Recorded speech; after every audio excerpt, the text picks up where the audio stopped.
This is a special podcast presentation from 700WLW.com. This is Doc Thompson On Demand. Doc Thompson at 700 WLW. Lots of emails pouring in regarding the post office. Feel free to email me anytime, doc at 700WLW.com. On the phone with me right now, Farmer Lee Jones, celebrity farmer Lee Jones. How are you, Lee? I'm doing just exactly right. You're doing perfect, huh?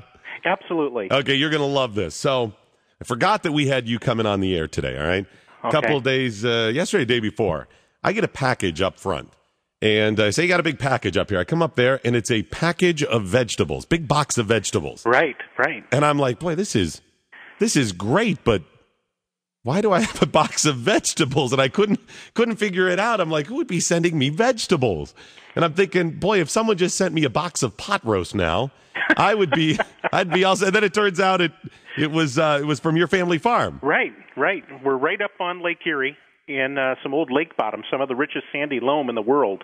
It's a microclimate because Lake Erie is the shallowest of all the Great Lakes, and it creates a tremendous growing area for some of the finest vegetables in the world. I love your story, and I want you to share it, but I got to give people some information. You're going to be in town. You're going to be lecturing for Cincinnati State students, and then you're also going to be available for people to meet at the Summit Restaurant at the Midwest Culinary Institute as part of Harvest Dinner by the Bite, and those are both coming up today. That's correct. What is the Harvest Dinner? Well, it's a dinner. There's chefs and industry people from all over the Cincinnati area that are contributing and cooking, and it's a fundraiser for the scholarship programs here at Midwest Culinary. And it's just a great outreach of the community all coming together to create some amazing food and networking, and a tremendous opportunity to meet people in the industry. Boy, I would love to go that, and I'm already going to be at a school choice forum tonight, so I can't make it. But boy, that sounds like a fun time. Well, we're going to eat better than you are. Yes, you definitely are, because I'm just going to be talking about a reforming school. But your story is great. Your family actually specializes in farming for chefs now, or one phase of it is? Well, right. We lost the family farm. It's hard to imagine that interest rates, at 4.5% today, in the late 70s, early 80s, hit 21% for a short period, 23. And we had a hailstorm and 21% interest rates, and we lost the farm. And I stood at 19 years old and watched 25 years of my parents' work be sold in one day at a sheriff's sale. That was in the early 80s? That's right. It's funny about that. My folks hadn't put as much time into their business, but they had a beverage store in northeastern Ohio when I was a kid. And the same thing happened. They ended up losing it. They went bankrupt. Wow. Yeah. It's a devastating experience. So as you're standing there, you're saying they've worked this whole time. You've got emotion. I'm guessing farming is one of the few things you probably knew or knew to that level. And you said, I got to do something. Right, and we started back over. There wasn't a bank that would loan us a dime, but there was some chefs that had European influence, and they were coming back to America, and they were looking for quality ingredients. And at that time, everything in the United States was about tons per acre. And Earl Butz, Secretary of Agriculture, comes in and says, "Get bigger, get out." And it was all about the volume and how well something would ship 3,000 miles rather than the quality and the integrity of the product. And the disconnect really started to happen, when we lost our connection with where our food came from. And, it allowed for tremendous economic growth, the tremendous boost in volume of products in the United States. But, the growers were growing for the tons per acre rather than the flavor, the nutrients, the antioxidants. And, and now we've got a 30-year history of 3,000% increase in kidney, liver, heart, cancer disease, attention deficit disorder, autism, childhood obesity. It's our personal belief that there's a direct correlation with the way that we farm commercially and in mega farms and the health or the lack thereof of our nation. For us, it's about getting back to the way that God designed it and working in harmony with nature rather than trying to outsmart it. And your business is the Chef's Garden. Right. I got a link to it at my blog, 700WLW.com, brought to you by the American Trading Company. People can log on and check it out. So really what you were talking about, and this is pretty clever of you, I'm speaking with celebrity farmer Lee Jones. You're talking about becoming that almost a designer business when everybody else was going big. And we've seen that over the years in business where you either become really big, you do the Walmart thing and you try to go, by volume and, sell a lot of things, maybe cheaply, or you find your specialty niche, and yours was that really quality, locally grown vegetable. Well, and it was really about replacing labor for capital. We were willing to do things in a way and do things that, other people just would never consider. It was very, very hard work, but growing for heirloom varieties that had flavor rather than the varieties that had the yield. And, and chefs embraced that and allowed our existence. We're only here and following our passion of staying on the family farm because chefs have allowed that. Now, we have opened it up, and you can actually go to Farmer Jones Farm, and individuals can actually buy online, and we'll deliver directly right to their homes through via UPS. And gives them an opportunity to be able to get Veg of the Week or Veg of the Month right in their home. So you're telling me, and I hadn't really thought about that before with regard to farming. I think about it when it comes to other businesses, but you're saying that some of these very big farms, they're growing for yield as opposed to quality. So, I mean, it's edible, it's fine, but it may not have the flavor or the aroma. Well, it doesn't. I mean, you hear all the time people go into a grocery store and buy a tomato, and they say, gosh, the tomatoes just don't taste like they used to when I was a kid. It's not that their taste buds have changed. It's just that the varieties that they're growing have changed, and they're growing for varieties that have disease resistance or for the highest yield or that will ship 3,000 miles. And in many cases, what we're doing is going back and re-exploring old heirloom varieties that were abandoned because they didn't have the yield or the disease resistance. I see. Okay. And reintroducing those. We have about 700 different vegetables that we grow, and a lot of those are old heirloom varieties. And we have a program that you may be interested in. It's called VeggieU. It's a not-for-profit curriculum that puts curriculums in fourth-grade schools. We're in 1,700 schools around the country, and it goes right into a classroom. They get seeds, and they get soil, they get compost, they get a worm farm, they get a grow light, and a curriculum that helps prepare them for proficiencies, weaving the science, math, and health in. But it's really a neat program, and we think kids are smart. It's about empowering them to know that they have choices in food. What happened to strawberries? All I can think is that they have tried to produce these bigger and bigger strawberries that are red and look great, but they just most of the time do not have flavor. I couldn't agree more. I mean, it's all about, it's not that these farmers are bad. It's just they're trying to make a living. Trying to make a living, and they're fulfilling what the market is demanding. The reality is that if we don't produce a very, very high volume of product at a low input, then they don't stay in. We've kind of bucked that system. The chefs have allowed us to, and they've said, wait a minute. We want products grown for flavor and integrity rather than the tons per acre. We know it's going to cost you a little bit more, but we want it done the right way, and they totally have allowed our existence. I started thinking I was crazy. I remember going out and picking wild strawberries in the woods right near where I grew up, out in northeastern Ohio. And those little strawberries, the size of, my pinky fingernail, just these really small strawberries had more flavor than those big ones. They were great. Exactly. And that's really what we try and do is look for those old varieties, whether it be a tomato or a bean or a berry, that really have that flavor that takes you back to a place and time in your life. I mean, I've had people that have eaten one of our tomatoes and it's brought tears to their eyes because it reminded them of being with their grandmother 60 years ago. I had an experience like that recently. I spent quite a few years in Richmond, Virginia, that area, and they have something called the Hanover tomatoes from Hanover County, where Patrick Henry is from, and real famous area there. I don't know if you know the Hanover tomatoes. I don't. No. I had heard people talk about got to get the Hanover tomatoes, and I don't even know what type of tomato, they just call them that, and then maybe that same type of tomato is grown other places, whatever. And I'm like, yeah. You hear people say stuff, okay, whatever. Right. And then someone actually gave me one. And I went home, I made a BLT, and it was one of the best tomato experiences I have ever. And I keep thinking about those tomatoes every day. And they're only in season for a while. And I'm like, boy, if I could get those every day, I would eat them every day. Well, I think it's more about, eating seasonally sensitive.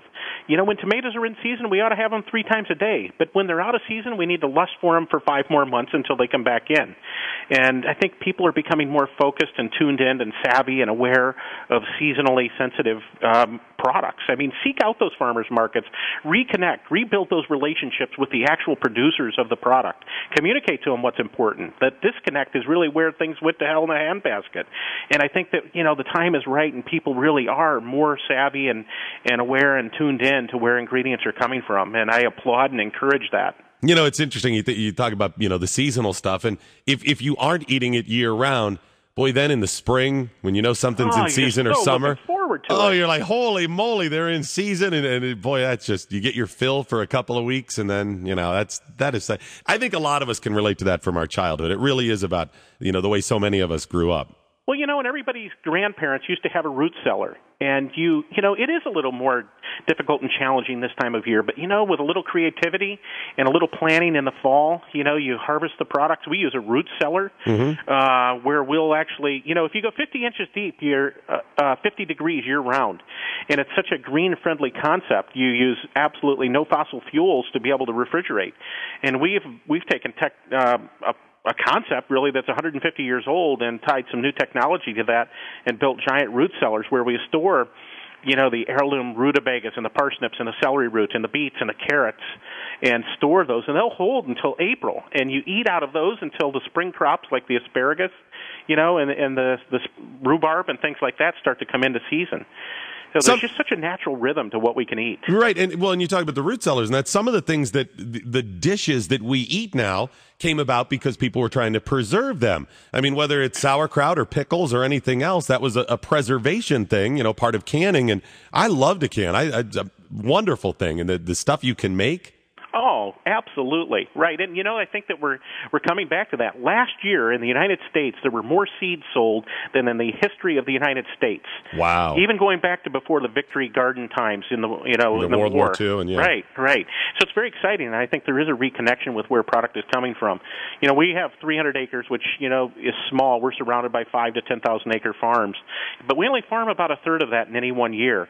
We're really trying to work in harmony with nature rather than trying to outsmart it, and we'll plant cover crops. We'll do lab analysis on the soil, find out what the soil is deficient, and then different plants like clover or vetch or barley or buckwheat or rye or even mint and basil will accept different types of energy from the sun, emit it down through the roots, and make it available for future crops. And then when you put the plants in, it's unbelievable how you can affect the flavor, the quality, the antioxidant levels, the nutrient levels of the product. I submit that growing a farm, canning, some of the things we've been talking about, isn't just about hey, we're doing it ourselves, saving money, taking us back. It's something that is good for the future. You're teaching kids things.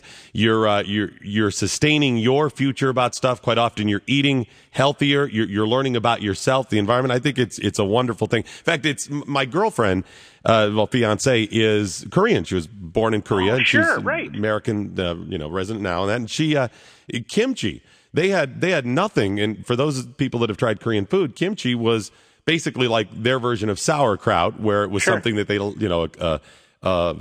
cabbage that they let ferment, albeit with some spices and some extra kick, and that's something that is a staple of their diet, is booming on college campuses right now. People eating this stuff because it is so good for you. It really is. I love it better than our cabbage.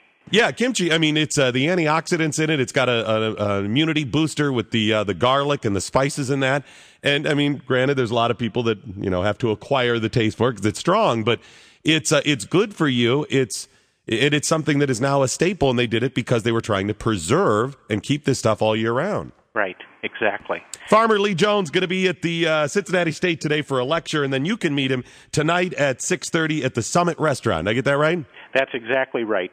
Hey, come up. We've got a food and wine event third weekend in July. We'd love to have you come up and visit us for it. It's all in an effort to raise funds for the children's program at BetU. Is that in Huron? It is. Actually, Milan, Ohio. Okay. Yeah. All right. That's in the third week of July. Right. It is a great, great party. That sounds like a fun time. I'm going to go ahead and put that on the calendar, and maybe I'll see you in July. That sounds fantastic. Thank you so much, sir. I appreciate you joining me. It's Yep. Doc Thompson at 700 WL. Skies today, colder temperatures, overnight or afternoon high around 33. Overnight low about 27 with snow showers developing after 9 o'clock tonight. Could see accumulations of up to 2 inches by dawn.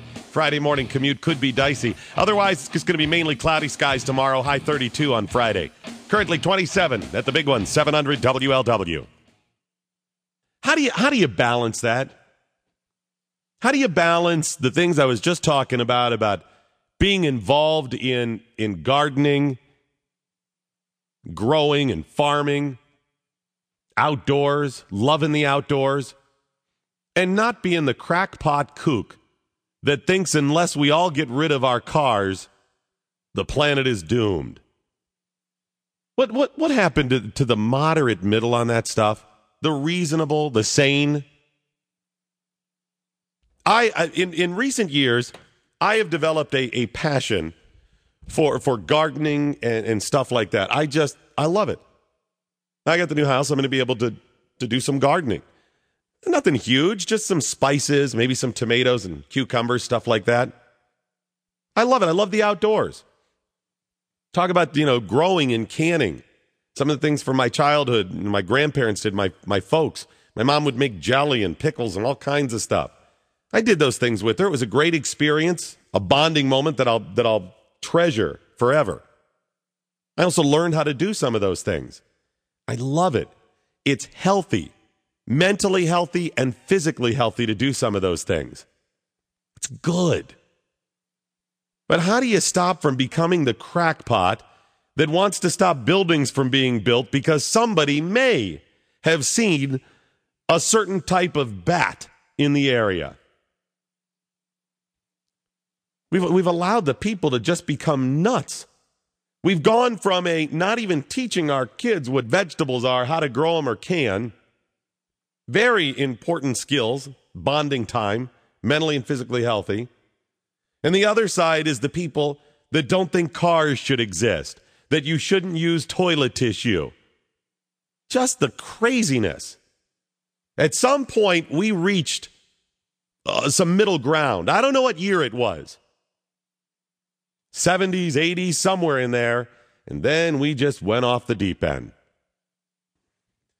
When my childhood, to mean you were a conservationist, I probably, or an environmentalist, one of these, I would have fallen into the category. And you've heard me go off about these nuts about global warming and stuff, but I would have fallen into that category because back then they talked about things like not littering. I don't litter. Composting. Composting is great. If you have the space for it, keep it away from the house, it doesn't stink. Then you put that around your garden and stuff. It's great. Camping. I camped. Respect for the environment. Sure, I didn't disrespect the environment. I wasn't out unnecessarily cutting down trees and littering and throwing nuclear waste around or something. But now it's just gotten crazy. When I was a kid, we had Woodsy Owl and Smokey Bear. Woodsy Owl, give a hoot, don't pollute. Woodsy wasn't saying, I'm going to take your factory to court and sue you for $1 gazillion because you're using too many plastic bags. Give a hoot, don't pollute. I'm down with that. I give a hoot, I won't pollute. Good to go. Don't build a building because there's the tufted titmouse may have some property or may have a little family there. Tell the tufted titmouse to move 2 farms down where they don't want to build a building. Give a hoot, don't pollute. Woodsy Owl. By the way, the U.S. Forest Service is trying to bring Woodsy Owl back. Well, they say they need to bring eco-friendly attitudes and messages back. So Woodsy Owl is now going to be one of the new icons for the environmental movement. He's not going to be the Woodsy Owl you know. First of all, they're going to update his image and stuff, create some DVDs starring Woodsy and his message. His message, I'm sure, will be much more green crazy like we've gone now as opposed to give a hoot, don't pollute. Oh, they've been using Smokey Bear still. The message has changed. Only you can prevent wildfires. But when I was a kid, do you remember? I hated Smokey Bear. Do you think about the pressure that Smokey Bear put on us when we were kids? Think about it. Do you remember his message? He would look directly at the TV, look at me as I'm watching my cartoons and say, only you can prevent forest fires. That's a lot of pressure for a 6-year-old who's watching Looney Tunes on Saturday morning. Only I? Mom, Dad, what am I doing wrong? Only I can prevent forest fires? That is a tremendous amount of pressure when you're 6 years of age. Still, only you can prevent wildfires? Too much pressure from Smokey Bear. Doc Thompson on 700 WLW. Coming up next, Willie is going to talk Widmer with me. Doc Thompson, 700 WLW. Curtis on a cell phone. You're on the air. Hey, how's it going out there? How you doing, sir? you're talking about past eco icons, and I wonder if you remember the old Indian guy that was on the side of the highway they threw trash at. Yeah, and he had the little tear. Yeah. The little tear. Yeah, he is. I think he's still around. He's just now known as the crying Native American. He's crying. I can't say Indian anymore, right? That's a Native American. Absolutely. Appreciate the call, Curtis. I remember it well. Smokey Bear, way too much pressure for a 6-year-old. Very narcissistic. Only I can prevent forest fires.